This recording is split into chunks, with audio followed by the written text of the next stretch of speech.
선생님들 안녕하세요. 두 번째로 이렇게 온라인으로 인사를 드리게 되네요.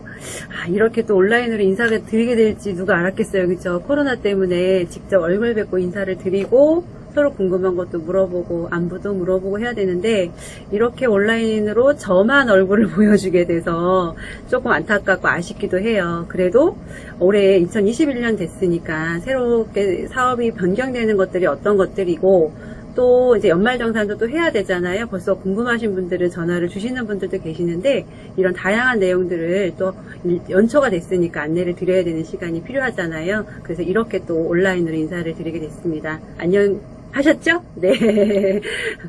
올해도 작년에 별탈 없이 사실은 잘 지내와서 선생님께 너무나 감사하다는 마음을 좀 갖고 있습니다. 물론 저희 그 아이들 보건 지원 사업 담당하는 모든 직원들도 그렇고 저희 센터장님, 부장님도 그런 부분에 있어서 선생님께 되게 감사함을 많이 갖고 있거든요. 올해도 별탈 없이 잘 이끌어 주시기를 부탁을 드리겠습니다. 먼저 저희 센터장님 인사 한 말씀 듣고 보도록 하겠습니다. 센터장님.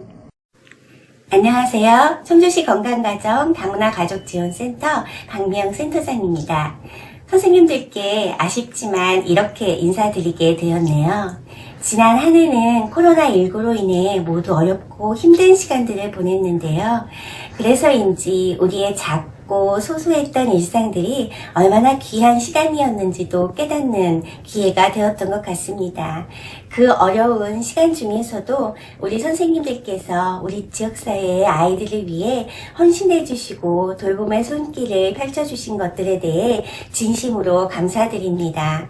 올해도 선생님들의 귀한 발걸음으로 가정마다 방문해 주시고 우리 아이들이 환히 웃을 수 있는 행복한 세상을 향해 우리 모두가 마음과 뜻을 모아 한 걸음 나아갈 수 있기를 소망해 봅니다. 무엇보다도 우리 선생님들의 건강이 가장 귀하겠죠. 선생님들 올 한 해도 건강하시고요. 소망하시는 모든 일 이루시는 복된 한 해 되시기를 기원합니다. 감사합니다. 네. 센터장님도 온라인으로 얼굴 뵈니까 실제로 뵀을 때랑 좀 다르게 보이시죠? 네, 센터장님 인사 말씀 대단히 감사합니다. 그 다음으로는 작년에 1월 달에 얼굴 한번 보고 이제 1년 만에 또 인사를 드리는데 저희 아이들 보건 지원 사업 담당하는 선생님들 또 간단하게 또 인사 나누는 시간 갖도록 하겠습니다. 자, 그럼 누구한테 먼저 토스할까요? 미정 대리님. 네, 과장님. 안녕하세요. 조미정입니다. 우리 선생님들 2021년도 화이팅 하시고 건강은 필수입니다. 다음에 봬요. 안녕하세요, 선생님. 상당구 연계 담당 윤진경입니다. 올 한 해도 선생님들 건강하시고 새해 복 많이 받으세요. 화이팅! 안녕하세요. 청원구 담당자 손은주입니다. 올 한 해도 잘 부탁드립니다. 안녕하세요. 선생님, 저는 흥덕구 연계를 맡고 있는 유재은입니다. 올 한 해 건강하시고 화이팅 하세요. 감사합니다. 안녕하세요. 사례관리 담당자 송정미입니다. 선생님들 제가 영상통화로 활동 점검할 때 긴장하지 마시고 편안하게 응대해 주시면 됩니다. 감사합니다. 일단 이렇게 인사를 다 드렸는데요. 또 안타까운 소식을 또 전할 수밖에 없게 됐습니다. 우리 서원구 담당자이셨던 송영아 남자 직원이었죠. 오랜만에 저희 사업을 담당하셨던 남자 직원이었는데 더 좋은 곳으로 또 이직을 또 희망을 하셔서 저희랑 또 같이 함께 할 수 없게 되었어요. 그래서 지금 새로운 또 좋으신 분을 좀 채용하기 위해서 준비 작업에 있고 아마 채용이 되면 우리 선생님들께 다시 한번 인사를 나눌 수 있는 시간이 있을 것 같아요. 애석하죠. 서원구 선생님, 서원구에 계시는 분들 서운하시겠지만 당분간은 저희 청원구 담당자이신 손은주 선생님께서 당분간 서원구를 맡아서 진행해 주실 거라서 너무 힘들게 해주지 마세요. 아셨죠? 부탁드리겠습니다. 네, 선생님, 저희들이 선생님들한테 집담에 관련돼서 올해 2일차 집담이긴 하는데요. 집담에 관련해서 우편물을 발송을 해드렸어요. 등기 우편으로 발송해드렸는데 못 받으셨다는 분들 있으시면 센터로 바로 연락을 주세요. 왜냐하면 등기로 보내드렸기 때문에 금요일까지 늦어도 금요일, 늦어도 월요일까지는 선생님 댁으로 다 도착이 됐어야 되는데 혹시 도착이 안 됐다라고 하시는 분들은 센터로 연락을 주시면 고마울 것 같고요. 일단 그 서류 그 봉투 안에는 어떤 것들이 있냐면요. 선생님들 근로계약을 시스템으로 그 체결을 하셨잖아요. 근로계약서 한 부가 이제 그 들어가 있고요. 또 하나는 집담의 자료가 들어가 있고 또 하나는 이제 겸직허가 신청서라는 신청서 양식이 하나 들어가 있을 겁니다. 그 세 가지가 다 있는지 확인을 먼저 해주시고요. 확인되신 분들은 근로계약서는 나중에 한번 천천히 또 읽어보시고요. 집담의 자료를 먼저 제가 설명드리도록 하겠습니다. 이렇게 집담의 자료가 선생님 다 갖고 계시죠? 자, 얼른 지금 준비하는 시간 1초 드리겠습니다. 1초. 똑딱똑딱똑딱똑딱똑딱. 준비하셨습니까? 네, 그럼 진행할게요. 자, 집담회에서 이제 말씀을 드려야 되는 거는 직원 소개랑 인사는 아까 영상으로 대체했기 때문에 서면으로 보시면 되실 것 같고요. 2021년 사업 운영 관련 연간 일정 안내 드릴 거고, 그 다음에 지침이 어떻게 변경됐는지 변경된 사항 말씀드릴 거고, 우리 선생님들 활동에 관련된 그 공무에 관련된 규율 어떤 것들을 다 잘 지켜야 되는지 그런 부분들을 또 말씀을 드릴 거예요. 그리고 아이돌봄 서비스 모니터링단 운영에 대한 부분 안내 드릴 거고요. 그 다음에 연말정산 해야 되잖아요. 매년 해왔듯이 관련된 내용 전달해 드리도록 하겠습니다. 그럼 기타 사항으로 안내해 드릴 내용 전달해 드리고 2021년 제출해야 되는 서류 다시 한번 정리해서 안내 드리도록 하겠습니다. 자, 그럼 한 장을 딱 넘겨보시면 그 소개란은 한번 보시고요. 2021년 연간 일정 안내를 보시면 집담회를 20회 진행 계획이 있습니다. 어쨌든 작년에도 코로나 때문에 사실 어렵게 진행하긴 했었지만 14회기라는 회기를 진행을 했었습니다. 그래서 올해도 소규모로 운영되는 집담회를 통해서 우리 선생님들이랑 또 그래도 조금 얼굴이라도 좀 뵈야 되잖아요. 그렇게라도 선생님 뵐 수 있는 시간을 좀 마련해 보려고 하고요. 그 다음에 보수교육, 작년에 온라인 교육이랑 집합교육을 병행을 했었는데 우리 선생님들 의견을 제가 2월 달쯤에 다시 한번 들어볼 예정입니다. 그래서 보수교육을 어떻게 운영하면 좋을지를 선생님 의견을 들어봐서 그 의견에 따라서 어떻게 계획해서 운영할지를 결정한 후에 다시 한번 안내드리도록 할 예정인데 어쨌든 2월부터 11월 사이에 보수교육이 진행이 될 예정이고요. 그 다음에 이제 법정의무교육 저희가 작년에 간담회 할 때 말씀을 드렸습니다. 근로자로서 받아야 되는 의무교육이 있고 돌보미 선생님으로서 받아야 될 의무교육이 있거든요. 그런 의무교육에 대해서도 올해도 어김없이 또 받아야 돼요. 그래서 어떻게 또 이수를 하셔야 되는지에 대한 부분들, 그 부분들이 올해도 진행이 될 예정이고, 그 다음에 집단 상담이 또 올해도 세 번 그 계획이 되어져 있습니다. 집단 상담이라고 하면 물론 이제 작년에 저희들도 받고자 하시는 분 선착순으로 접수를 받아서 운영하기도 했었고, 혹시 중간중간에 좀 필요로 하다라고 저희들한테 어필을 해주시거나 이러신 분들도 같이 동참을 해서 상담에 들어오셔서 참여를 해주셨는데, 효과성으로 봤을 때는 너무나 좋았던 것 같아요. 어떤 부분에서 좋았냐면 나를 돌아볼 수 있는 시간을 좀 가졌고, 나의 성향과 아이돌봄이 성향이 맞는지 안 맞는지에 대한 부분들을 점검할 수 있는 시간이 좀 되었다라고 평가를 또 많이 해주셨거든요. 그래서 올해도 3번을 계획을 하고 있어서 관심 있는 분들은 미리 기억을 해두셨다가 저희들이 또 선착순 모집을 할 수가 있습니다. 그때 빠른 터치해서 보내주시면 좋을 것 같습니다. 그 다음에 심리치유 지원 사업도 올해 어김없이 진행을 하는데요. 작년에는 만나뵐 수 없어서 저희들이 영양제 하나씩 드렸잖아요. 올해는 또 어떤 방법으로 진행하게 될지 요건 한 상반기 정도 지난 후에 좀 결정이 되지 않을까 싶습니다. 그 다음에 선생님들 작년에 저희가 왜 과자집 선착순으로 받았긴 했지만 지원을 해드렸습니다. 근데 너무나 좋았다라는 의견이 한 100%가 나왔습니다. 그래서 작년에 많이 지원을 해드리지 못한 부분이 있었어서 올해는 2번을 계획을 했습니다. 그래서 선생님들한테도 의견을 또 여쭤봐서 어떤 것들을 지원해드렸을 때 아이들이랑 같이 함께 할 수 있는 시간이 좋은지 좋지 않은지에 대한 부분들을 의견을 좀 들어볼 생각이거든요. 그래서 들어보고 나서 그거에 관련된 뭐 키트라든지 그거에 관련된 뭐 물품이라든지 이런 것들을 또 제공을 또 할 예정이에요. 그래서 그거 올해 2번 진행할 예정이고요.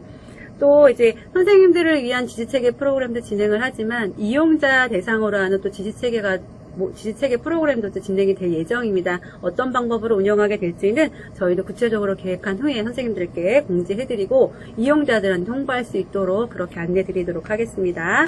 자, 그 다음 장을 넘겨보시면 저희가 이제 매년 그래왔듯이 연초에는 사업 지침이 변경이 돼서 내려옵니다. 그래서 올해도 아이들본 지원 사업은 어떻게 운영을 해라라고 여성가족부에서 지침이 내려온 사항이 있어서 관련된 내용 선생님들이 꼭 아시고 지나가셔야 되는 내용들에 대해서 짧게 설명을 좀 드리도록 하겠습니다.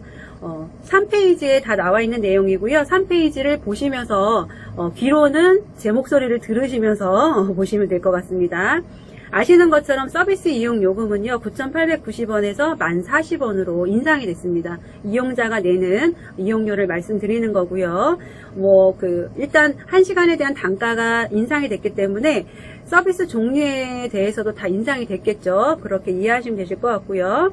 그 다음에 정부 지원 시간도 이용자 입장에서 720시간을 작년까지 사용할 수 있었다면 올해는 840시간으로 사용이 가능하다, 확대가 됐다라고 이해하시면 되실 것 같고요. 그 다음에 정부 지원 비율이 작년까지는 한부모나 장애부모, 장애아동 가정도 모두 일반 가정처럼 그 범위 안에 있는 비율대로 적용이 돼서 요금이 부과가 됐었는데요. 올해는 일반 가정의 가형보다도 한부모나 장애부모, 장애아동의 가정이 가형일 경우에는, 나형일 경우에는 비용 지원이 5% 조금 더 추가로 확대가 됐다라고 생각하시면 되실 것 같아요. 그에 관련된 자세한 내용은 궁금하신 분들은 센터로 전화를 주시면 안내 드리도록 하겠습니다. 자, 그 다음에 취소 수수료 면제에 대한 부분이 있었습니다. 이용자 가정 내에 아동이 아팠을 때 그 취소를 하게 되잖아요. 그러면 센터로 취소에 관련된 증빙 서류를 제출했을 때 저희들이 취소 수수료를 면제를 해드렸었습니다. 올해는 이제 그건 청주 안에서 작년에 임의적으로 그렇게 진행을 했었던 부분이긴 했었어요. 선생님들이 약간 손해를 좀 보셨죠. 수수료를 받지 않기 때문에 그에 대한 수수료는 선생님들한테 돌아가는 게 없었거든요. 근데 저희들이 의견 개진을 좀 통해서 이 부분이 좀 반영이 됐습니다. 어떻게 반영이 됐냐면, 물론 이용자 입장에서 아동이 아팠을 때 증빙 서류를 내면 취소 수수료는 면제가 되는 건 똑같이 적용이 되고요. 그 취소 수수료에 대해서는 사업비에서 센터에서 선생님들한테 그 해당되는 수수료만큼 입금해 드리는 걸로, 급여로 보전 처리해 드리는 걸로 이렇게 변경이 됐습니다. 이용자 편의도 도모를 하고 우리 선생님들에 대한 급여도 보전해 주는 의미로 변경이 되었다라고 이해해 주시면 되실 것 같고요. 기타 양육 부담으로 사실은 이제 출산하고 나서 90일까지는 출산 휴가를 이용자님들께서 쓰실 수가 있는데, 그 90일 전부터 90일 후까지 총 어쨌든 180일 범위 내에서 90일을 기간을 사용할 수 있었습니다. 출산하고 나서. 그런데 바뀐 내용은 뭐냐면, 출산에 의한 돌봄 공백이 인정됐을 때 임신 판정일로부터 90일 범위 내에서, 그러니까 출산 전이랑 출산하고 나서도 그 90일을 어머님께서, 이용자분들께서 쓰시겠다라고 하면 쓰실 수 있다라고 바뀐 거예요. 조금 더 확대가 된 거죠. 쓰실 수 있는 기간이.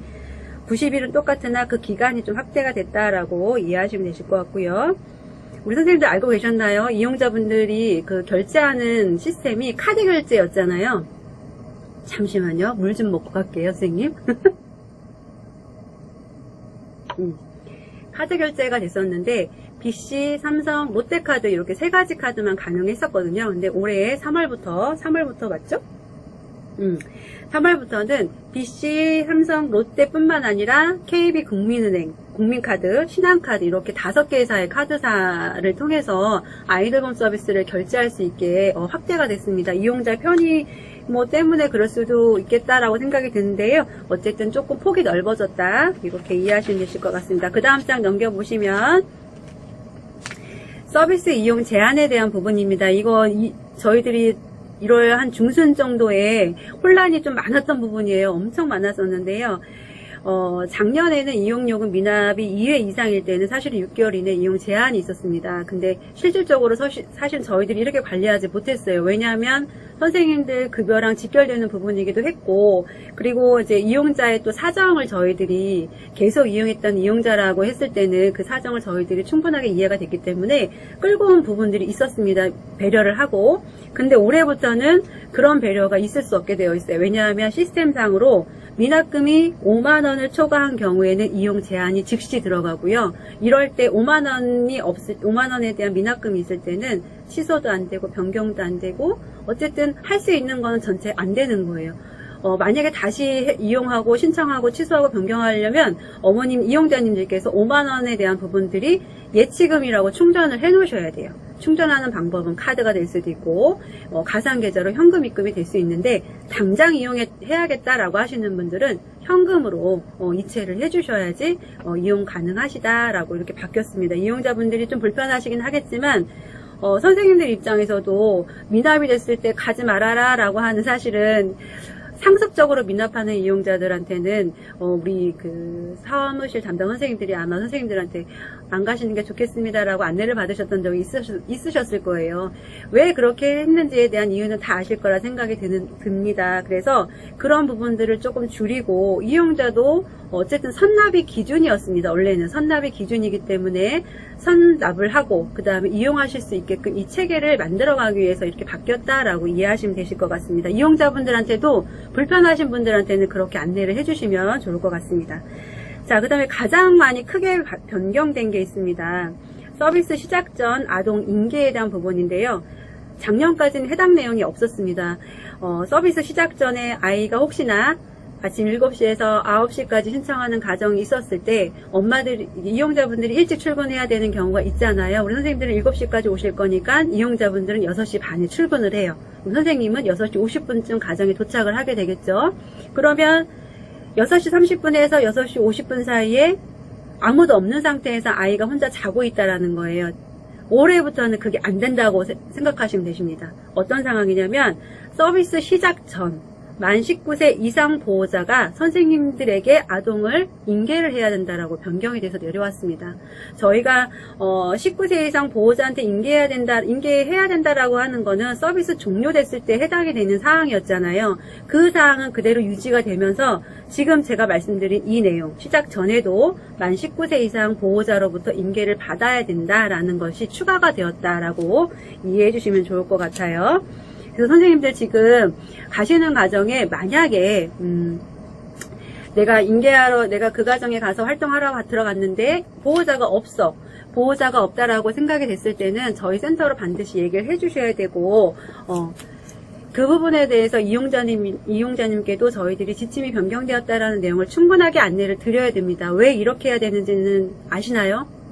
우리 최근에 아이들 초등학생들만 있어서 불이 나서 죽거나 그러니까 방임을 통해서 학대가 일어나거나 이런 것들이 최근에 많이 발생을 했어요. 그래서 이렇게 둔 취지는 학대에 대한 부분, 특히 방임에 대한 부분을 줄여나가기 위해서 이렇게 지금 지침이 변경되었다라고 이해하시면 되실 것 같고요. 그런 부분들로 이용자분들한테도 안내를 해주시면 좋을 것 같습니다. 특히 작년까지는 아동 종료 후에, 그러니까 활동 종료 후에 아동을 인계할 때 중학생 이상 형이나 누나들 언니들한테 인계를 해도 된다라고 해서 저희들 서약서를 받고 진행을 했었는데 이제는 그것도 안 된다는 거. 예, 많이 좀 불편해지셨을 거예요. 그래서 기존에 이용하셨던 그 형태가 아니라 조금은 바뀌었잖아요. 이 형태로 진행하는 이유에 대해서는 제가 금방 말씀드린 것처럼 아동 학대에 대한 부분, 그 방임에 대한 부분을 조금씩 줄여가고 안전하게 아이를 좀 돌보자라는 취지로 바뀌었다라고 이해하시면 좋을 것 같습니다. 그래서 중학생 언니도 안 되고 중학생 형아도 안 됩니다. 인계할 때. 그 다음에 시작할 때도 중학생 누나 이상 형 언니만 있었을 때도 안 됩니다. 그렇게 하려면 만약에 안 되는데 되게 하려면 어떻게 해야 되죠? 서비스 시간을 늘려야 되는 거예요. 이용자분들께서. 그쵸? 7시에 시작했던 거를 6시 반에서 9시까지 이렇게 신청 시간을 늘리는 수밖에 없습니다. 이해되셨죠? 점점 어렵게 활동을 하라고 하고 있어요. 그죠? 그런 부분이 좀 많이 바뀌었다라는 부분 말씀을 드리겠습니다. 그래서 시작 전 아동 인계와 종료 시 아동 인계가 그렇게 변경됐다라는 부분 말씀드리고요. 그 다음에 다른 제4장의 아이들 범위 및 돌봄 활동을 좀 보시면 선생님들 돌봄 수당이 작년에 8,600원에서 8,730원으로 인상이 됐습니다. 요거는 뭐 저보다 더 정확하게 더 빨리 아셨을 수도 있을 것 같아요. 일단 기본 단가가 올라갔기 때문에 가산 수당에 대해서도 인상이 됐다라고 이해하시면 되시고요. 추가 사항입니다. 선생님 작년 11월 24일부터 일시연계 서비스라는 게 도입이 됐어요. 그래서 지침에도 이 일시연계 서비스라는 게 명시가 돼서 내려왔고요. 일시연계 서비스는 지금 이제 작년에 시스템이 바뀌면서 이용자 구분이 이해가 다 되실런지는 모르겠지만 웹회원, 정회원, 정회원 대기, 정회원 정기, 휴면 회원까지 하면 5개까지의 회원이 이용자 구분 형태로 나뉘어지거든요. 지금 저희 선생님들이 지금 활동하고 있는 가정들은 정회원 정기라고 보시면 돼요. 정회원 정기. 정회원 정기이신 분들만 서비스 이용이 가능했었는데 일시연계가 도입이 되면서 정회원 대기 이 분들이 이용이 가능하십니다. 물론 정회원 정기 이용하시는 분들도 가능하시고요. 근데 정회원 대기이신 분들은 사실은 매월 16일에서 25일까지가 그 다음 달 거를 신청하는 기간이거든요. 그래서 대기인 분들이 나는 당장 이번 달에 이용하고 싶다라고 하셔도 이용하실 수가 없어요. 지금은 시스템상 되질 않습니다. 그래서 이번 달에 이용을 원하신다 하더라도 안 되기 때문에 다음 달 1일부터 이용이 가능하신 거예요. 단 선생님 활동하실 선생님이 계실 경우만 가능하다라는 거. 이렇게 해서 정회원 대기분들이 이용을 하셨었는데 나는 하루만 서비스를 받고 싶어요.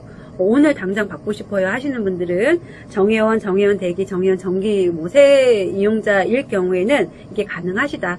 단 우리 선생님들도 일시연계를 신청하겠다라고 저희들한테 말씀을 해주셔야지 저희들도 선생님들한테 교육을 통해서 일시연계는 이런 절차에 의해서 연계가 되는 겁니다 라는 거 선생님들한테 안내를 드린 후에 선생님이 일시연계 하실 수 있게끔 저희들 환경 설정을 해드릴 거거든요. 그렇게 진행이 될 예정입니다. 그래서 혹시나 정회원 정기로 이용하시는 분들이 있는데 토요일, 일요일날 센터 운영을 하지 않아요. 근데 급하게 신청을 해야 되는 상황이면 일시연계를 신청하실 수 있다라고 선생님들께서 안내를 해주셔야 됩니다. 단 기존에 가셨던 돌보미 선생님이 연계가 안 되겠죠.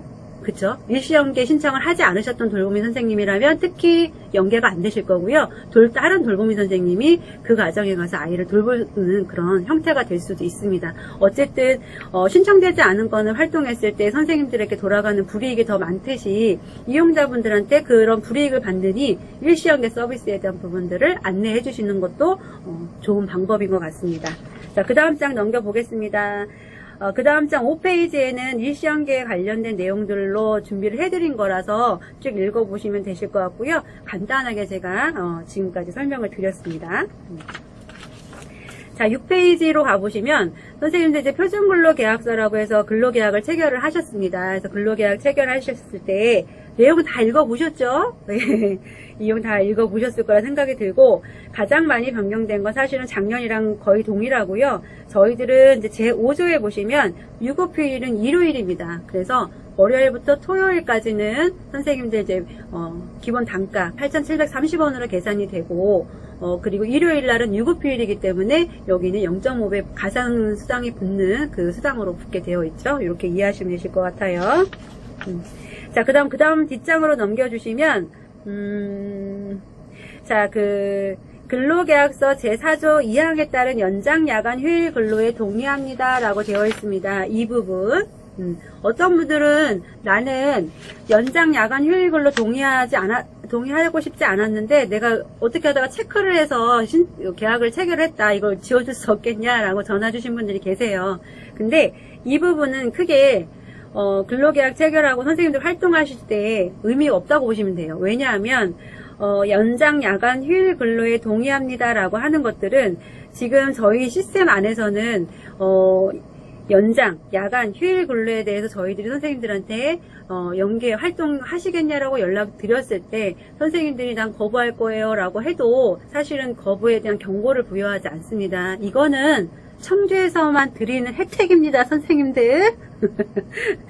그래서 그렇게 연연하지 않으셔도 된다는 거예요. 그래서 체크를 하든 하지 않든 선생님들 만약에 뭐 활동이 비어 있어서 저희가 전화를 드릴 수도 있어요. 체크를 안 하신 분들, 난 걱정이 되시는 분들은. 그런데 전화를 받으셨다 하시더라도 못하겠다라고 하시면 그냥 거기서 끝나는 거라서 부담감 갖지 않으셔도 될 것 같습니다. 자, 그 다음에 그 밑에 동그라미 이렇게 되어 있는 것들을 좀 보시면 근로계약 체결에 따른 제출 서류를 마지막에 가서 다시 한번 정리해서 말씀을 드릴 예정인데요. 건강검진 결과지를 원래는 저희들이 1월 달에 받았어야 되는 건데 코로나 때문에 저희들이 사실 이 기간에 대해서 많이 고민을 좀 했습니다. 그래서 1월 달은 그래도 1월 달은 좀 지켜보고 2월 달에는 받아야 되겠다라고 생각을 해서 기한을 2월 26일까지로 뒀고요. 시간 나실 때마다 건강검진 받으셔서 저희 쪽으로 결과지 제출을 또 해주셔야 되고요. 그 다음에 주민등록 등본을 한번 또 제출해 주셔야 되는데요. 최근 1개월 이내 발급받은 등본을 제출해 주시면 좋을 것 같습니다. 얘는 왜 제출을 하라고 하냐면 원래 선생님들은 청주시 거주하시는 돌보미 선생님만 채용을 하게 되어 있습니다. 왜냐하면 저희들 사업이 국고에서 보조되는 보조금만 저희들이 그거 가지고만 운영하는 게 아니고 시에서도 저희들 사업을 이제 운영하라고 보조를 받고 운영을 하고 있습니다. 그래서 시 되도록이면 시에 거주하시는 돌보미들을 채용하게 되어 있고 그분들이 활동하실 수 있게 저희들이 관리해야 되는 의무가 있습니다. 그래서 그걸 확인하기 위해서 달라고 요청을 드리는 거고요. 또 하나는 교통비 지급 기준을 마련하기 위해서입니다. 그래서 지금 시외, 그러니까 청주시 말고 다른 지역에 거주하시는 분들은 저희가 교통비 시작 시점을 센터로 둡니다. 왜냐하면 보온에 사시거나 증평에 사셔서 거기 있는 거리로 이렇게 저희 교통비를 드리게 되면 물론 손해를 보는 경우도 있지만 이익을 보는 게 더 많습니다. 그래서 저희들이 다른 선생님들의 형평성을 좀 고려한다면 센터에서 출발하는 걸로 그렇게 두는 것이 맞다고 생각이 들어서 청주시에 거주하지 않으신 돌보미 선생님들은 센터 기준으로 교통비가 산정이 된다라는 거 알고 계시면 좋을 것 같고요. 그 다음에 아이돌보미로 활동을 하시면서 겸직을 하시는 분들이 계세요. 요양보호사도 계시고 다른 사업장에서 일을 하시는 분들도 계시는데요. 그분들께서는 겸직 허가 신청서를 작년에 제출을 하셨지만 1년 단위로 이게 변경이 될 수도 있는 사항이라서 저희가 올해도 또 받도록 하겠습니다. 미리 작년에 겸직 허가 신청서 냈다고 하시더라도 저희들께 다시 한번 작성해서 보내주시면 좋을 것 같습니다. 자, 그 다음 장에 넘겨보시면 도대체 우리 아이돌보미 선생님들은 어떤 관리 규정에 의해서 관리를 받고 있는지 궁금하시는 분들이 많으세요. 그래서 그 복무교육 위반 때문에 작년에 저랑 면담하신 분들도 꽤 많으시고요. 그럴 때마다 제가 이제 안내드리는 부분은 지금 그 8페이지부터 9페이지, 10페이지, 11페이지, 거의 11페이지까지 거의 있다고 보시면 되는데 선생님들을 관리하는 규정은요, 여성가족부에서 내려온 아이돌본 지원사업 안내라는 책자가 있고요. 또 하나는 여성가족부에서 발간한 노무 매뉴얼이라는 게 있고요. 또 하나는 선생님들이 근로자로 2019년도로부터 되시면서 사업장에서는 10인 이상 되는 사업장에서 취업규칙을 마련하게 되어 있습니다. 그 취업규칙 안에 복무규율에 대한 부분들이 선생님들을 관리하는 그 규정 안에서 관리받는 내용으로 들어가 있어서 이 세 가지를 선생님들이 다 숙지를 하셔야지 위반사항이 발생하지 않습니다. 근데 사실은 저희들도 이걸 다 외우고 있지는 않아요. 어렵기 때문에. 그런데 우리 선생님들이 그래도 이런 정도는 꼭 인지하고 계셔야 된다라고 하는 내용들을 제가 중점적으로 설명을 다시 한번 드리겠습니다. 물론 저를 만나서 이 설명을 다 들으신 분들도 계실 거예요. 그죠? 또 다시 한번 숙지한다고 생각하시고 들어주시면 좋을 것 같습니다. 8페이지에 보시면 아이돌본 지원사업 안내라는 책자에는 우리 선생님들이 연계 중지부터 어떤 징계사항이 발생했을 때 연계 중지부터 활동 정지, 자격 취소 이런 단계에 걸쳐서 징계를 받게 되어 있는데요. 연계 중지라고 하는 거는 쉽게 말하면 대기발령인 상태를 말씀을 드려요. 대기발령이라고 하면 본 징계는요, 활동 정지부터 선생님들이 받으시는 진짜 징계라고 보시면 돼요. 그러면 활동 정지가 1개월이 될 수도 있고 2개월이 될 수도 있잖아요. 이 개월수가 결정되기 전까지 선생님은 활동하실 수가 없습니다 라고 저희들이 안내했을 때는 이거는 징계가 아니에요.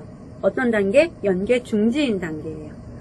그래서 얘는 징계에 해당하지 않습니다. 징계는 활동 정지부터 징계가 해당이 돼요. 그래서 활동 정지라고 하는 거는 인사위원회를 통해서 저희들이 활동 정지를 몇 개월 할 것이냐가 결정이 되는데 이 활동 정지가 1개월 됐다고 해서 앞서서 연계 중지 때도 활동을 안 하셨잖아요. 이 연계 중지한 기간이 합산돼서 한 달이냐? 아니에요. 연계 중지는 따로, 활동 정지는 그대로 1개월 따로 이렇게 별도로 부여를 받는 거예요. 그럼 조금 활동을 못 하시는 개월수가 생각보다 조금 길어지시는 상황이 발생하겠죠. 그렇게 이해해 주시면 되실 것 같고요. 활동 정지가 되려면 어떤 사유를 위반했을 때 활동 정지가 되는지 좀 살펴드리겠습니다. 법에서 규정하고 있지 않은 아동에 대한 적절하지 않은 행위를 했을 때, 예를 들면 아동학대로 의심되는 경우, 이용자분들이 요즘 사소한 것도 사실은 아동에게 피해가 되었다라고 의심이 됐을 때 센터로 민원을 많이 넣어주세요.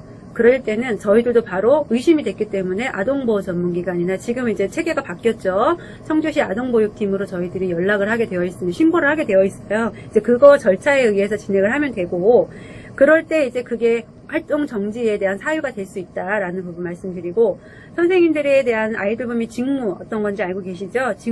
직무상의 준수사항을 위반했을 때, 그 다음에 이용 가정에 대한 아이들 범위의 부당한 요구.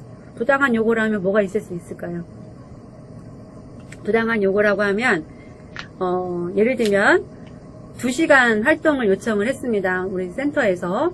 그런데 상당구 금천동에서 율령동까지 간, 청원구 율령동까지 2시간 활동하고자 이제 선생님들한테 요청을 드렸어요. 억지로 가셨겠죠. 억지로. 왜냐면 거부를 하면 경고가 받으니까. 가셔서 이용자분들에게 나 2시간 때문에 여기까지 왔다. 나 2시간 너무 짧다. 시간을 조금 더 올려달라. 실제 필요하지 않은데 이렇게 요구하시는 선생님들이 계시다라는 거예요. 그런 걸로 민원이 들어오는 경우들이 상당히 많아요. 선생님들에게 직접적으로 전달이 안 됐으면 좋겠다. 왜냐하면 내 아이한테 피해가 갈 수 있으니까 이용자 입장에서 저희들한테 그렇게 말씀을 해주셔요. 우리 선생님들 지금 듣고 계신 분들 내일이라고 생각하시면 좋을 것 같아요.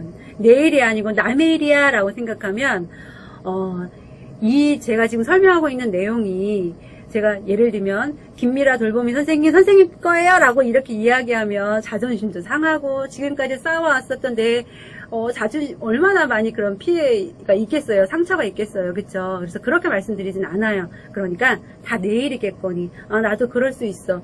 나도 그런 마음은 들었는데 라고 생각하시는 분들 다 귀담아 들으셨으면 좋겠습니다. 그리고 복수의 이용 과정으로부터 동일 민원이 반복했을 때 이제 각 3회 이상이에요. 부당한 요구도 있었을 때 동일한 민원이 발생했을 때 반복해서 상대적인 차이 때문에 이용자의 만족도가 이만큼이면 돌보미 선생님이 난 정말 최선을 다해서 이만큼 활동을 했어요. 근데 이용자의 만족도는 더 높아요. 그래서 여기서 생기는 이 거리감이 이용자들로부터 불편하다고 호소를 하게 하죠. 저희 센터로. 근데 이런 거 가지고 저희 선생님한테 민원이 발생했으니 선생님 경고해요 하지는 않아요. 저희들도 여기 지침에 나와 있는 것처럼 동일한 민원 ABC 가정에서 똑같은 내용으로 선생님이 이러이러해서 불편했습니다라고 들어오면 저희들이 선생님한테 이제 책임을 묻겠죠. 이런 상황이 되면 선생님이 활동 정지 사유가 된다라는 부분 알고 계시면 되실 것 같고요. 그 다음에 이제 친인척, 사촌이네는 알고 계신 거고 웃돈을 요구하는 거. 웃돈은 왜 요구할까요? 나는 이해가 안 돼요. 웃돈. 그 다음에 돌보는 아동을 보호자 동의 없이 타 돌봄 장소로 이동시키는 경우 안 되겠죠. 절대로. 안 되는 거예요. 그래서 활동정지 최대 개월수는요, 센터에서 인사위원회에서 내려줄 수 있는 개월수는 최대 6개월이에요. 그래서 그 센터에서는 6개월 안에 선생님들에 대한 징계를 결정하게 되어 있고, 이 징계가 결정이 되면 활동정지에 이제 그때부터 정지 일수가 되는 겁니다. 그렇게 이해하시면 되실 것 같고요. 활동 정지자는요, 보수교육 대상에서 제외가 됩니다. 그 부분 알고 계시고요. 그 다음에 자격 정지, 자격 취소에 대한 부분이 있습니다. 이제 9페이지로 넘어가면 선생님 자격 정지, 우리 모니터링, 현장 모니터링 나가게 되면 1, 2, 3, 4번 아주 외웠어요. 외웠는데 모니터링 선생님이 딱 가서 물어보면 기억이 안 나요. 그죠? 근데 그 기억이 안 나는 게 왜 안 나는지 모르겠지만 간신히 다 외워놨어요. 외워놨는데 올해 2가지가 더 추가가 됐습니다. 그 네모 박스에 이제 검정색으로 저희들이 표시를 해서 보내드렸는데 이렇게 네모 박스를 보시면 우리가 다 알고 있던 내용 말고 밑줄 쳐 있는 것만 좀 볼게요. 아이를 모욕하거나 협박하는 행위, 이 부분이 민원이 제기가 돼서 증빙이 되면 선생님들 자격 정지입니다. 어떤 내용이냐면 저희 아동학대 홍보 동영상 많이들 보셨죠. 거기에서 예를 들면 우리 귀신 나온다. 선생님 나 귀신 소리 들려줄 거야. 라고 하는 영상이 있었어요. 그 영상이 정사학대였잖아요. 그 정사학대가 왜 정사학대가 됐냐면 협박이에요. 협박. 협박하는 행위도 아동학대로 의심이 되기 때문에 아동학대로 판결이 될 수도 있겠죠. 이런 상황이 되면 자격 정지가 된다는 거예요. 얘는 아이들범 지원법 제32조에 명시가 되어 있는 사항이라서 1번부터 4번까지 선생님들이 만약에 위반했을 때는 법을 어긴 사람이 되는 거예요. 그 범법자가 된다는 거죠. 그렇기 때문에 자격을 더 이상 유지시켜 드릴 수가 없는 거예요. 그래서 자격 정지가 된다라는 거.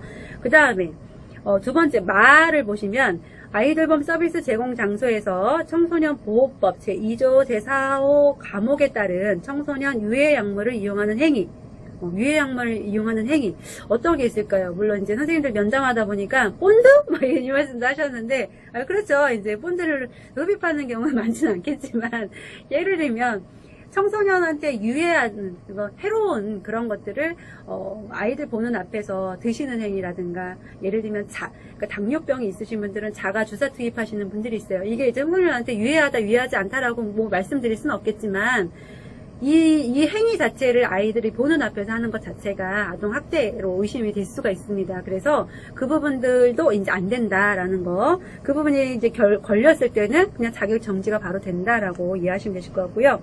자격 취소는 위에서 1번부터 4번까지 나온 내용 중에 뭐 예를 들면 거기 나와 있는 것처럼 뭐 금고 이상의 형을 선고받은 경우, 이걸로 인해서 금고 이상의 실형을 받은 경우는 다 이제 자격 취소가 당연히 되겠죠. 자격 정지와 자격 취소는요, 센터에서 내릴 수 있는 결정이 아니에요. 얘는 시군에서 시도지사가 내릴 수 있는 결정이라서 이런 사항들이 이제 발생이 되면 저희들은 시로 이 내용을 전달할 수밖에 없습니다. 그래서 시에서 이 해당하는 내용에 대해서 또 회의를 거칠 거고, 그에 관련된 내용이 자격 정지다, 자격 취소다 그러면 내릴 수밖에 없고 선생님들은 그거를 따를 수밖에 없는 상황입니다. 그래서 관련된 내용들은 다시 한번 잘 염두에 두시면 좋을 것 같습니다.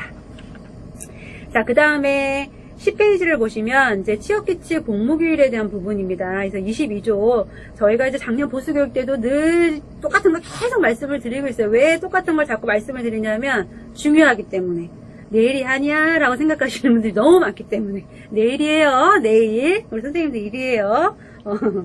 그래서 이 취업규칙은요, 거기 메뉴에 나와 있는 것처럼 돌보미 선생님들은 신의 성실의 원칙에 입각하여 다음 1번부터 18호까지 18호 항까지 잘 지켜주셔야 되는 의무가 있으신 거예요. 근로자이시기 때문에. 아셨죠? 그래서 어떤 것들을 설명을 드릴 거냐면 밑줄 친 부분만 설명을 좀 드리겠습니다.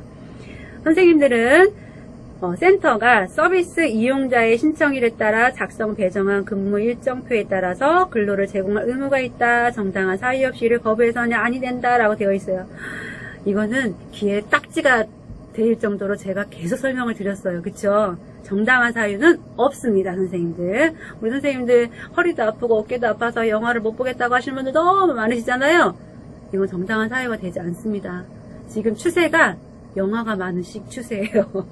그래서 우리 선생님들 힘드시지만 어쩔 수 없어요. 지금 상황은 저희들이 배려를 해드릴 수 있는 부분에 있어서 한계가 벌써 왔습니다, 저희들도. 그래서 배려에 대한 부분은 발생하지 않아요. 연계하는 부분에 있어서는. 아셨죠, 선생님들? 그 부분에 있어서 내 몸이 아파 죽겠는데 이런 거 하나 배려하지 않는 센터 미워라고 생각하셔도 어쩔 수 없다는 거. 어쩔 수 없습니다, 선생님. 네. 그 사항이 여기 다 들어가 있고, 이 사항은 청주시 건강가정지원센터 취업규칙에 들어가 있는 내용이기도 하지만 여성가족부에서 정당한 사유 없이 거부할 수 없다라는 부분들을 작년부터 계속 강조하고 있는 부분이기는 해요. 왜냐하면 미연계 가정이 계속 늘어나고 있고 대기 가정이 늘어나고 있다고 했을 때 그 부분들을 해소하기 위해서 다양한 서비스를 지금 생각하고 도입하고 있는데, 우리 선생님들은 내 몸 물론 아프시면 쉬셔야겠죠. 아니면 아이들금 활동을 중단하시거나 퇴사를 하시거나 하셔야 되는 상황이겠죠. 근데 그렇지 않은 상황에서 소속 근로자로는 등록이 되어 있는 상태에서 활동이 없다라고 하면 여성가족부에서는 이해할 수 없는 상황이 되겠죠. 그래서 정당한 사유는 없다, 이렇게 이해하시면 되실 것 같고요.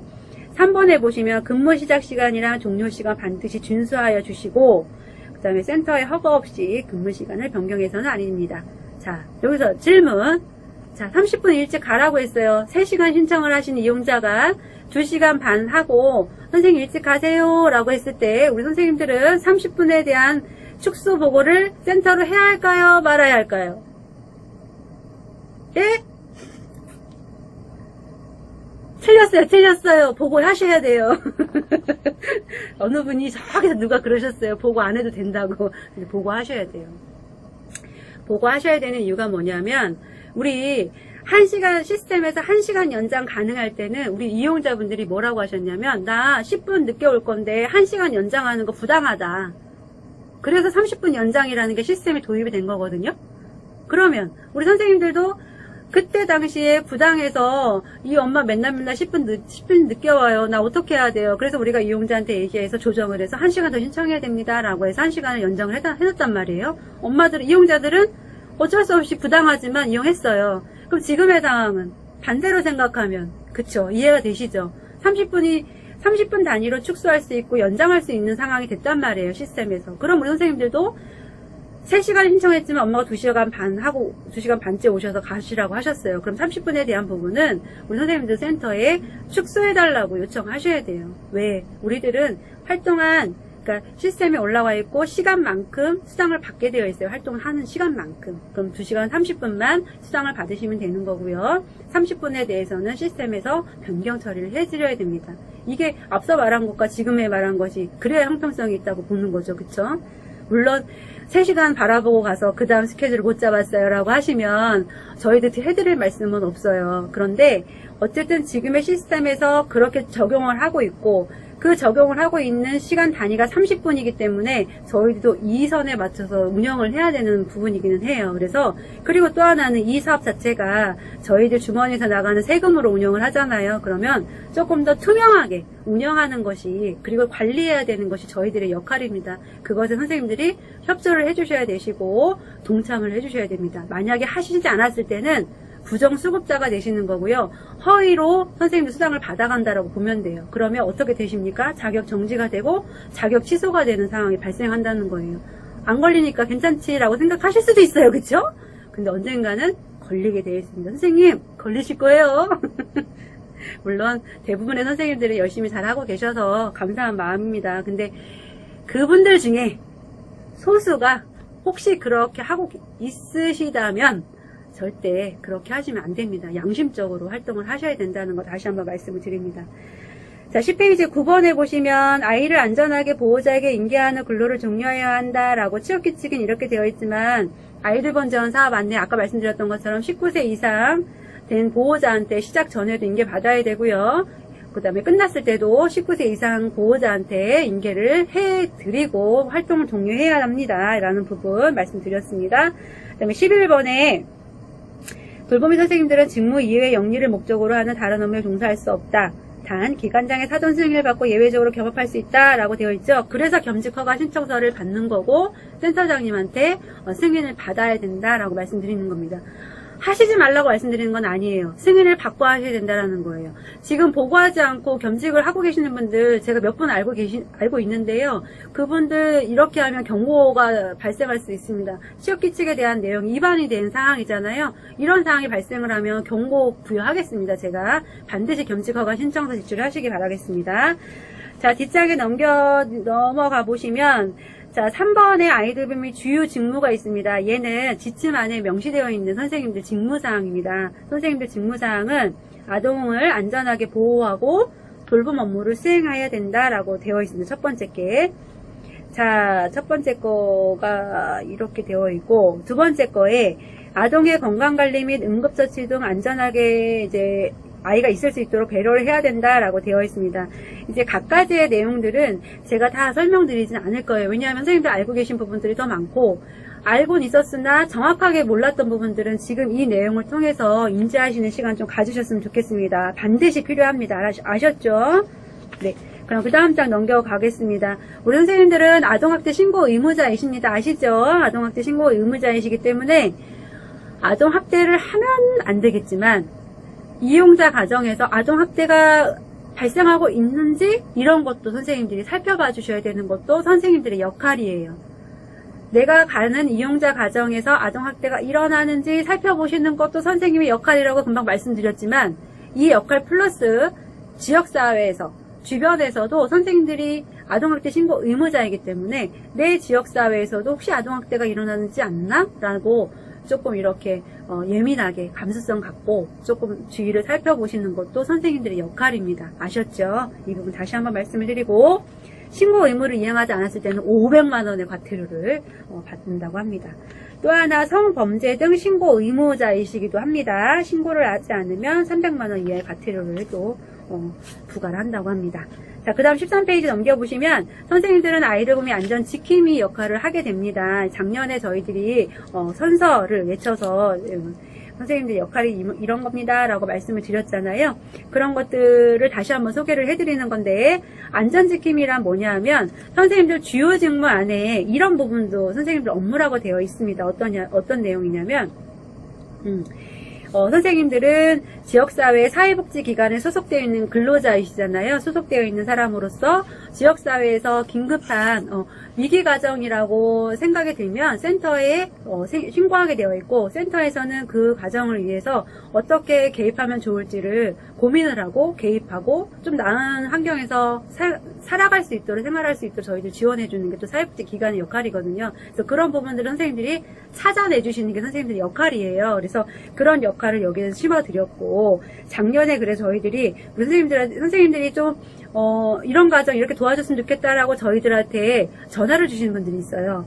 그분들 중에 지금 한 3가정 정도 발굴이 돼서 그 가정에는 상담, 교육, 그 다음에 물품 지원, 이런 것들이 지금 활발하게 지금 지원되고 있어요. 그래서 우리 선생님들이 가시는 가정에서도 혹시 이 가정은 사회복지적으로 접근이 필요해, 아니면 어떤 상담이 필요할 것 같아, 아니면 어떤 후원 물품이 좀 들어왔으면 좋겠어 라고 하는 가정들이 있으면 센터로 전화 부탁드리겠습니다. 아셨죠? 자, 그 다음 장 넘겨보시면 14페이지에 우리 선생님들 서비스 유형별 아이들 범위 직무 범위가 있습니다. 앞서 얘기 드린 거랑 주요 직무랑 같은 내용이라서 읽어보시면 좋을 것 같고요. 여기서 또 하나 질문. 시간제인데 36개월 이하 영아는 목욕을 할 수 있다 없다? 시켜줄 수 있다 없다? 맞습니다. 정확하게 알고 계십니다. 시간제라고 하더라도 36개월 이하 아이들을 보실 때에는 목욕을 해주셔야 돼요. 그러니까 종일제에 해당하는 업무를 같이 해주셔야 됩니다. 아직도 모르셨던 분들 지금 알고 가시면 좋을 것 같아요. 자, 또 하나 우리 선생님들이 설거지에 대한 부분을 계속 말씀을 하세요. 설거지에 대한 부분만 제가 말씀드리고 다음으로 넘어가겠습니다. 여기 이제 여기 시간제 기본형 서비스에 보시면 첫 번째 동그라미 쭉 읽어보시면 아동 돌봄과 무관한 설거지, 조리를 통한 식사 등 일반 가사 활동은 불가하다고 분명히 명시가 되어 있습니다. 여기서 아동 돌봄과 무관한 설거지 하면 또 혼돈이 될 수 있어요. 여기서 혼돈되면 안 돼요. 여기서 얘기하는 아동 돌봄이라고 하는 건 시간제 서비스의 주요 직무만 말씀드리는 거예요. 이해가 되십니까? 그래서 아동 돌봄이라고 하는 건 학교, 보육시설 등원 및 주민물 보조, 부모가 올 때까지 임시보육, 놀이활동, 준비된 식사 및 간식 챙겨주기, 여기까지만 가능한 거고, 그와 관련되지 않은 뭐 설거지 이런 거는 가능하지 않다는 거예요. 뭐 어떻게 보면 오해 해석할 수도 있겠지만 불가하다라고 명시가 되어 있기 때문에 아동과 관련된 설거지도 안 되는 거예요. 왜 안 되는 거냐면 여기도 명시가 되어 있지만 밑에 가시면 종합형 서비스에 가면 아동과 관련된 설거지를 하게 되어 있어요. 여기는 또. 그러면 종합형 서비스와 기본형 서비스의 기준이 모호해지는 상황이 되거든요. 그래서 설거지에 대한 부분은 하지 않도록 하는 게 기본형일 때 하지 않도록 하는 게 맞는 거고요. 지금까지 하셨던 분들은 조금씩 정리를 좀 해나가실 필요가 있습니다. 아셨죠? 그래서 뭐 이용자분들의 민원이 발생해도 어쩔 수 없어요. 저희들도 원칙대로 가야 되고 지침에 명시되어 있는 사항대로 저희들도 운영을 해야 되기 때문에 그렇게 갈 수밖에 없습니다. 그래서 그 부분 다시 한번 명확하게 알고 가셨으면 좋겠습니다. 자, 그 다음에 이제 아이들보험 서비스 모니터링단 운영을 하는데요. 작년에도 설명드렸던 것처럼 모니터링단이 강화가 됐습니다. 그래서 충북 광역에서 하는 모니터링단이 있고요. 저희 청주시 자체적으로 하는 사례관리자 선생님들이 하는 모니터링이 생겼습니다. 그래서 우리 선생님들 2019년도보다 조금 자주 전화를 받네, 영상통화를 자주 받네 라고 하시는 분도 있었을 거예요. 그분들은 이렇게 이해하시면 되십니다. 모니터링이 강화가 돼서 그렇구나 라고 이해하시고 받아주시고요.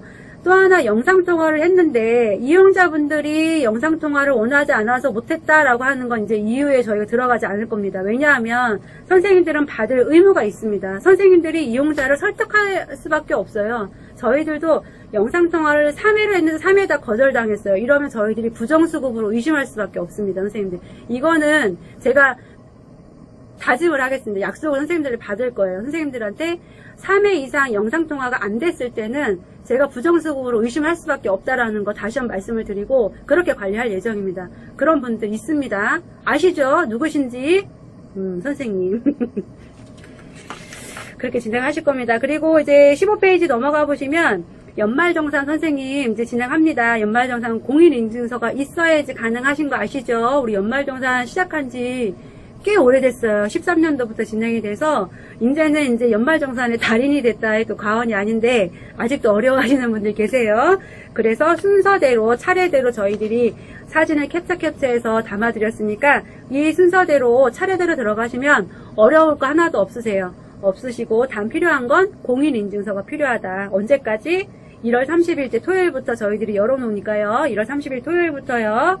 2월 14일 일요일까지 완료를 무조건 해주셔야 돼요. 저희들이 2월 28일 하여튼 2월 마지막 날까지 신고를 해야 돼요. 그렇지 않으면 가산세가 붙고 과태료가 물어요. 그거에 대한 부분은 신고하지 않은 분들한테 저희가 부담하게 할 거예요. 아셨죠? 이제 지금까지 그런 일은 없었고 기간 내에 다 제출을 해주셔서 잘 마무리를 할 수 있었는데요. 우리 선생님들 2월 14일까지라서 왜 2월 14일까지 뒀냐 하면 혹시 가족분들한테 뭐 도움을 요청하시는 분들은 도움을 좀 받으셔서 진행하실 수 있도록 기간을 좀 넉넉히 드렸습니다. 그래서 반드시 진행을 해주시면 좋을 것 같습니다. 자, 그럼 뚝뚝뚝뚝 넘어가 보겠습니다. 넘어가 보시면 21페이지에 메뉴에 이렇게 회수라고 되어 있는 부분들이 있어요. 요렇게 다 이제 신고 절차를 밟다 보면 회수라는 부분이 있는데 이걸 누르시면 절대 안 돼요. 이게 마지막이에요. 이제 여기 마지막 뭐가 보였으니까 얘를 눌러. 그러면 제출이 안 된 거예요, 선생님. 이거 누르시면 안 돼요. 아셨죠? 그냥 여기가 끝인 거예요. 마무리인 거예요. 아셨죠? 자, 그래서 14일까지 반드시 신고해 주시면 좋을 것 같고, 연말정산 관련된 담당 선생님은 흥덕부 담당자이신 유지원 선생님이세요. 유지원 선생님한테 문의해 주시면 좋을 것 같습니다. 아울러서 소득에 대한 연말정산도 하지만 사회보험료도 연말정산을 해요. 건강보험료랑 고용보험료 연말정산을 3월에 실시하고 4월 달에 환급받는지 환수되는지에 대한 부분들은 저희가 별도로 또 안내를 드릴 거예요. 아시는 분들은 아시겠지만 많이 버신 분들은 토해내실 거고요. 덜 벌으신 분들은 또 선생님들한테 돌려드리는 그런 일정들이 있습니다. 그래서 그거 3월 달에 진행을 할 겁니다. 자, 그 다음에 22페이지 시간이 많진 않아서 빨리빨리 진행하겠습니다. 우리 선생님들 연계 우선순위 기준이 있습니다. 우리 선생님들 저희들이 사무실에서 선생님들 나 일 없어요, 일 주세요라고 해서 일 드리지 않아요. 우리들 우선순위 기준을 마련을 하고 그 기준에 합당하는 대상자들부터 저희들이 연계를 하고 있거든요. 조금 더 투명하게 이것도 저희도 운영하기 위해 선생님들한테 말씀을 드리는 겁니다. 어떤 기준이냐면 돌보미 선생님들은 주 15시간 미만의 활동 선생님들을 먼저 우선 연계하고 있어요.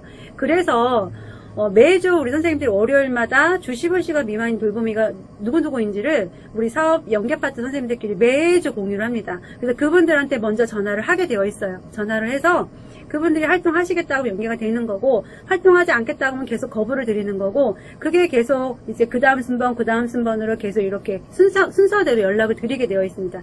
그런데 우리 선생님들 일 물론 많이 하고 싶은 마음은 알겠습니다. 근데 선생님들보다 일을 적게 하시는 분들 먼저 우선적으로 배정을 해야 되기 때문에 내가 아는 사람이 나한테 돌봄 활동을 요청했다 하더라도 선생님이 그래요 하겠어요 라고 선생님들이 대답하시면 안 돼요. 왜냐하면 이 저희들 안에서도 돌봄이 우선 연계순위 기준이 있는 것처럼 이용자분들도 대기 순서가 있습니다. 이용자분들도 대기 순서가 있고요. 이 이용자분들도 3개월, 5개월 이상 대기하신 분들이 있는데 당장 급하다고 오늘 나 서비스 이용할 거야. 선생님 시간 돼요? 라고 해서 오늘 나 서비스 신청하시는 분들이 있어요. 이런 분들은 대기 순번으로 보면 대기가 100명이면 100, 한 번째로 가셔야 되는 게 맞는 거예요. 거기에서 우리 선생님들이 착각하시는 게 내가 지금 시간이 되니까 해줘야지 라고 대답하시면 절대로 안 된다는 거예요. 센터에서는 안 된다고 되어 있는데 선생님들은 된다라고 하면 앞뒤가 맞지가 않잖아요. 그쵸? 그리고 상도덕에도 어긋나는 거예요. 선생님들은 계속 활동을 열심히 많이 활동하고 있다가 이번 주만 시간이 없거나 아니면 활동이 끊겨서 다른 과정으로 넘어가야 되는 상황이 돼서 줄어드는 일시적인 현상이었는데 다른 분들은 계속 15시간 미만이었단 말이에요. 이 선생님들도 활동을 기다리고 있는데 중간에 선생님이 딱 들어오시면 기다리고 있는 선생님한테도 예의가 아닌 거예요. 그래서 어느 분한테 직접적으로 선생님 해주세요라고 했을 때 선생님들이 그래요 하겠어요라고 이렇게 장담을 하면 안 된다는 거예요. 센터랑 반드시 상담을 하시고 센터랑 이야기가 되신 후에 확답을 하실 수 있도록 그렇게 좀 부탁을 좀 드리겠습니다. 아셨죠? 자, 읽어보시면 되실 것 같고요. 이번에 교통비 지급 기준은요. 저희가 아직 특례 인정을 받지 않았어요. 아시는 것처럼 매년 교통비는 특례 인정을 받습니다. 그래서 올해도 작년과 마찬가지로 그렇게 특례 인정을 받을 계획을 갖고 있는데 올해 예산이 작년 예산에 비해서는 깎여서 내려왔어요. 그래서 넉넉하게 운영이 될지 안 될지는 모르겠지만 그 범위 내에서 저희들이 교통비 특례 인정을 신청을 해보려고 합니다. 그렇게 됐을 때 선생님들한테 다시 한번 안내를 드릴 거고요. 특례가 승인되기 전까지는 거기 표시되어 있는 것처럼 해당되는 내용에 따라서만 지급이 된다라는 거. 그래서 왜 작년이랑 올해랑 교통비가 이렇게 적게 줘요? 라고 하면 작년에 특례 인정을 받았기 때문에 더 많이 드릴 수 있었던 거고요. 올해는 아직 특례 인정을 받지 않았기 때문에 지침에 명시되어 있는 최대 10,000원까지 드릴 수 있다라는 부분 이해하시면 되실 것 같습니다. 그 다음에 보수교육 3번에 보시면 보수교육 말씀드린 것처럼 온라인으로 하게 될지 집합하고 온라인을 병행할지 아니면 완전히 집합을 하게 될지는 다시 한번 선생님들한테 여쭈고 내부적으로 논의를 한 후에 안내 드리도록 하겠습니다. 그 다음에 4번에 이제 코로나19 방역 수칙 및 2021년 운영 계획을 말씀드리면 저희가 이제 한 달에 2번 벌써 이제 해보신 분들 있으시죠? 자가진단 하셔서 제출할 수 있게끔 그렇게 저희들이 올해부터는 매월 2번씩 자가진단 테스트를 선생님들한테 보낼 예정이고요. 선생님들은 그거를 즉시 저희들한테 보내주셔야 돼요. 저희들도 이거를 시로도 보고를 해야 돼요. 그러니까 선생님들에 대한 부분이 자꾸 늦어지면 저희들이 보고 시점이 늦어지고 관리를 소홀히 한다라는 이렇게 인식이 될 수가 있습니다. 그래서 물론 활동하시는데 힘드실 수 있어요. 근데 체크하는 건 사실 시간이 그렇게 많이 드는 건 아니거든요. 한 2분?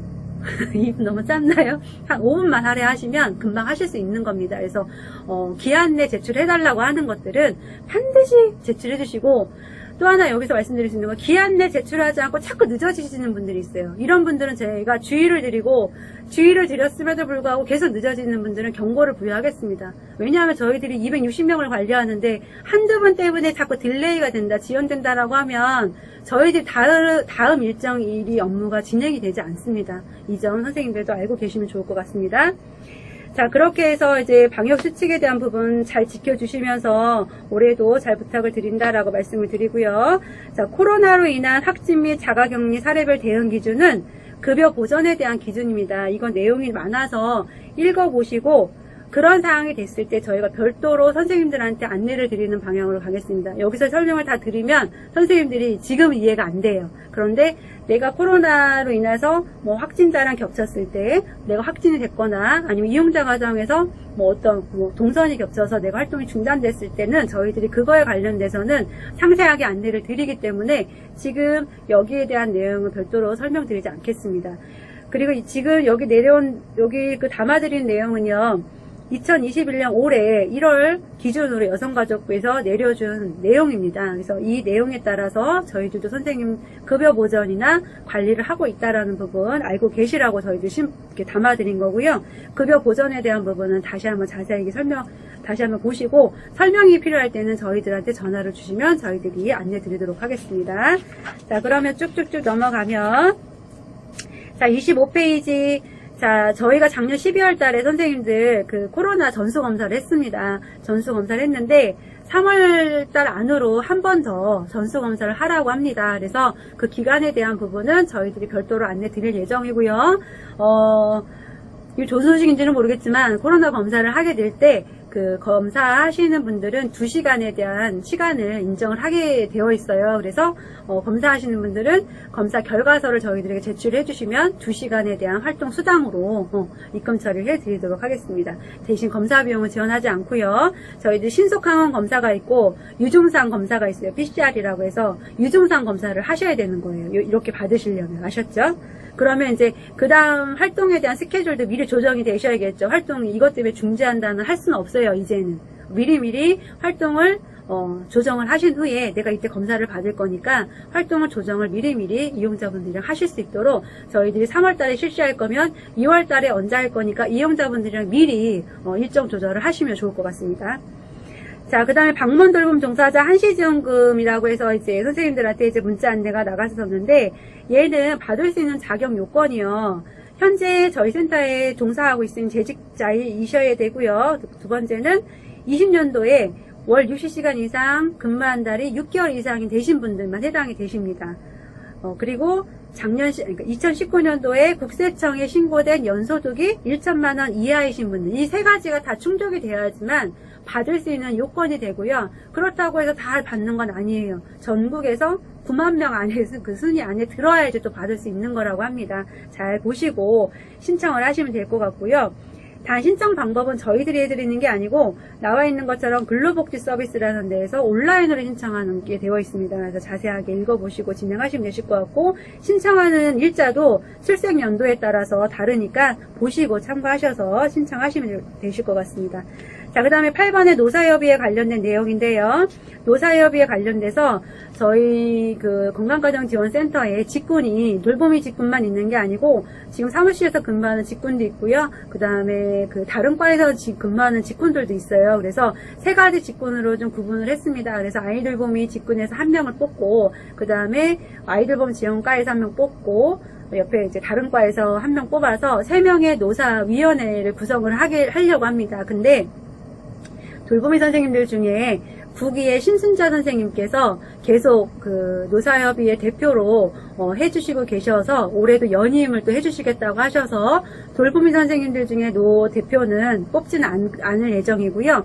지금 사무실에 있는 직군별로 1명씩 지금 이제 추천이 돼서 들어가 있는 상태입니다. 그래서 이분들에 대한 찬반 투표를 해야 하는데 이거 1월 29일 금요일날 진행을 할 겁니다. 그래서 미리 제 영상을 보신 분들은 이 설명을 들었기 때문에 그건가 보다 생각이 드시겠지만, 그 문자를 먼저 받고 제 영상을 좀 늦게 보신 분들은 그게 그거였구나 라고 이해하시면 되실 것 같아요. 그래서 1월 29일 금요일에 아마 선생님들 보고 찬반 투표에 대한 부분들을 문자로 보내드릴 거고, 우리 선생님들은 거기에 찬성하는지 반대하는지를 체크하셔서 저희들한테 발송해 주시면 되실 것 같습니다. 자, 그 다음에 9번의 이용자 서비스 이용 제한 사항 안내입니다. 우리 선생님들 왜 돌보미만 그렇게 복무교육 따지고 뭐 취업규칙에 그것 따지고 아이들본 지원사업 안내 뭐가 있고 왜 우리 반 이렇게 야박하게 관리를 받냐. 이용자들도 잘못하는 거 많은데, 그쵸? 우리 선생님들 신고를 하셔야죠. 우리 이용자분들이 만약에 부당하게 아이들보미 직무 범위 외과를 요구하거나 상시 양육자가 집에 있는데도 불구하고 우리 선생님들은 저희들한테 이야기를 하지 않으세요. 이제 얘기해 주셔야 돼요. 상시 양육자가 아무리 본인 부담금 100%로 이용하는 이용자라 하더라도 상시 양육자가 집에 있으면 저희들한테 보고하게 되어 있고요. 그 가정 활동을 정지를 해야 되는 게 맞는 거예요. 그래서 이제 그 상시 양육자가 있거나 어떤 상황이 됐을 때 이용자가 부당하게 뭘 요구했을 때 이용자가 이런 거 너무한 거 아니냐라고 그런 생각이 들었을 때는 센터로 전화를 하세요. 그래야 저희들이 이용자 관리를 하게 되는데, 그렇지 않는 상태에서 저희들이 이용자를 관리할 수 뭐가 없어요. 증빙이 없어요. 그래서 그런 것들이 쌓이면 지금 26페이지 나와 있는 것처럼 이용자 서비스 이용 제한 사항에 대한 부분들이 이 내용들로 이용자들도 제한을 받고 있구나 라고 보시면 되실 것 같고, 우리 선생님들이 그런 것들을 계속 이야기를 해주셔야지 정말 그 돌보미 선생님들이 힘들게 하는 이용자들이 있어요. 돌보미 교체가 많이 이루어지고, 근데 그런 분들이 이제 하나둘 쌓이면 이용을 정지를 당하는 그런 상황이 될 수도 있잖아요. 근데 이런 내용들이 전혀 저희들한테 보고되지 않아요. 선생님들이 나중에 이런 내용들을 이야기를 해주신단 말이에요. 그러면 저희들이 이제 와서 이용자분 그때도 그랬으니까 제한을 걸겠습니다라고 할 수가 없어요. 그러니까 그때 이용자가 부당하다고 생각되는 게 있거든. 저희들한테 전화를 해주시면 저희들이 중재 역할을 하거나 관리를 하도록 하겠습니다. 그래서 26페이지에 대한 내용들은 이용자도 관리받고 있다라는 거 알고 계시면 되실 것 같습니다. 자, 마지막입니다. 이제 제출 서류에 대한 부분들을 다시 한번 안내해 드릴게요. 연말정산 신고 기간은 언제까지요? 2월 14일 일요일까지 해주시면 되시고, 혹시 도움이 필요하신 분들은 평일날 업무시간이 18시까지긴 하는데, 이거 저희들이 신청해드리고, 신고해드리고 하려면 시간이 그만큼 필요하잖아요. 17시까지 센터로 방문해주시면 저희들이 지원해드리겠습니다. 근데 너무 많으신 분들이 막 몰려오면 저희들 전화도 엄청 많은 거 아시죠? 전화 업무 해야지, 연계 업무 해야지, 선생님들 연말정산 또 도와드려야지 하니까 선생님들 또 기다리실 수가 있어요. 그래서 오시기 전에는 전화를 한번 하시고 오시면 저희들이 몇 시쯤 괜찮을 것 같아요 라고 이렇게 약속하고 오시면 더 좋을 것 같습니다. 그 부분 부탁드리고요. 겸직허가 신청서도 제출을 해주시고, 요건 2월 15일 월요일까지 제출해 주시고, 주민등록 등본도 제출해 주시고, 직장인 건강검진은 2월 26일 금요일까지 제출해 주시면 됩니다. 비형간염 항체 음성이신 분들은 항체 검사 결과지 다시 추가로 제출해 주시고, 양성이거나 복균자분들 아시죠? 이분들은 의사소견서 매년 제출해 주셨던 것처럼 제출해 주셔야 됩니다. 그 다음에 이대보험만 하시는 분들 계시죠? 고용이랑 산재만 가입되어 있는 분들은 일반 건강검진 하셔서 그 결과지를 저희들한테 제출해 주셔야 됩니다. 아셨죠? 자, 제출 방법은요, 팩스, 직접 제출, 우편 제출, 요 세 가지만 받도록 하겠습니다. 아셨죠? 팩스 번호는 저희들이 문자로 발송을 하겠지만 263-043 263-1819번 이거 밑으로 자막으로 넣어 드릴 거예요. 그래서 저희가 문자 보내드릴 때 다시 한번 말씀드리겠지만, 팩스, 직접 제출, 직접 오셔서 저희들 얼굴 한번 보시죠. 그 다음에 우편, 나는 직접 못 되겠다, 우편물로 발송해 주시면 되실 것 같아요. 아셨죠? 1, 2, 3, 4번 제출 기한 안에 꼭 제출해 주셔야 됩니다. 자, 그럼 궁금하신 것들은 센터로 전화를 주시고 장시간 들어주시고 저 봐주시느라 고생 많으셨습니다. 궁금한 거는 전화 주시면 제가 상냥하고 친절하게 설명을 드리도록 하겠습니다. 마치도록 할까요? 고생하셨습니다. 그럼 선생님 다음에 얼굴 뵙는 날까지 건강하시고 방역수칙 잘 지켜가시면서 활동 부탁드리고요. 마스크 착용, 이용자분들이 요새 말씀해 주시는 게, 우리 선생님들은 마스크 착용을 안 해요 라고 저희들한테 이야기를 많이 해주세요. 마스크 착용 꼭 해주시고, 영아일 경우, 그 다음에 우리 아이들이 벗어주세요 라고 하더라도 이용자분들이랑 반드시 합의를 통해서 하셔야 돼요. 협의가 아니에요. 합의를 통해서. 협의라고 하는 건 이렇게 해도 돼요 라고 물어보면 선생님, 이용자분들은 네 이렇게 어쩔 수 없이 대답하시는 부분도 있어요. 근데 합의라고 하는 건 두 분이 다 합의가 돼야 돼요. 돌보미 선생님께서 나는 마스크 쓰고 할 거야 라고 하시면 돼요. 이용자분이 마스크 벗으셨으면 좋겠어요 라고 얘기를 하셔도, 우리 선생님은 난 마스크 쓰고 하고 싶어요.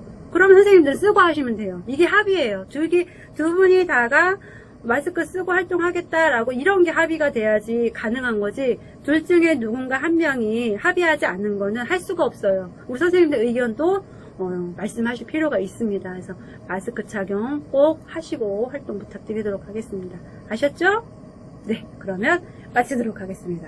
안녕.